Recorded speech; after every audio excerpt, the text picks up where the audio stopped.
Pemirsa, Dinas Pertanian, Perikanan, dan Ketahanan Pangan Kabupaten Banjarnegara terus memperketat pengawasan terhadap hewan ternak untuk mencegah penyebaran virus penyakit mulut dan kuku atau PMK. Seperti diketahui, saat ini beberapa wilayah di Indonesia telah dilaporkan kasus hewan ternak yang terjangkit virus ini.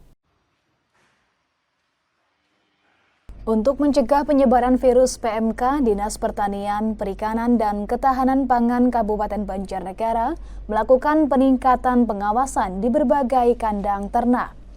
Pengawasan meliputi pemeriksaan kesehatan hewan dan penyemprotan disinfektan secara berkala hingga pemberian vaksinasi terhadap hewan ternak.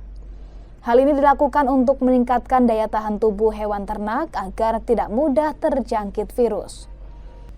Dokter Hewan Dinas Pertanian, Perikanan, dan Ketahanan Pangan Kabupaten Banjarnegara, Agung, menyatakan bahwa penyebaran virus penyakit mulut dan kuku (PMK) di wilayahnya tidak terlalu signifikan dan masih dapat dikendalikan.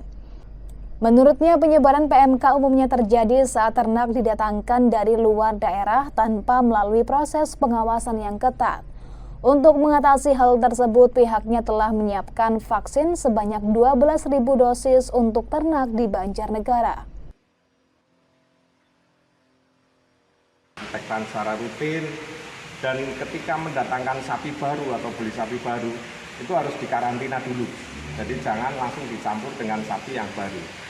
Nanti setelah dikarantina, diusahakan untuk menghubungi petugas untuk dilakukan pengecekan. Ketika sudah dinyatakan sehat, baru boleh dicampur dengan sapi yang lama. Jadi ini PMK ini bukan penyakit zoonosis atau penyakit yang bisa menular ke manusia. Bahkan pada kondisi darurat, ketika terkena PMK itu sudah disahkan boleh untuk disembelih seperti itu dengan persyaratan tertentu, dengan membuang bagian-bagian yang terkena radang. Dan itu aman.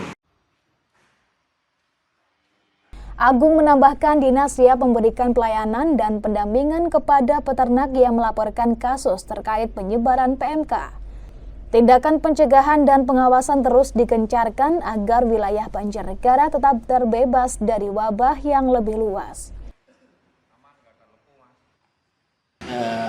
Otomatis kita melakukan pencegahan, Mas, dari mungkin penyemprotan disinfektan di kandang, kasih vitamin ke hewan-hewan yang kita punya, intinya kebersihan kandang juga dijaga. Intinya perawatan sekarang lebih ekstra dari yang sebelum ada dampak PMK, penyakit PMK.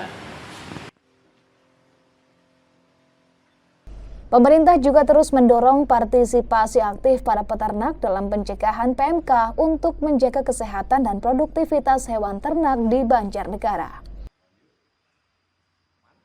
Dari Banjarnegara, Iwan Setiawan, Banyumas TV melaporkan.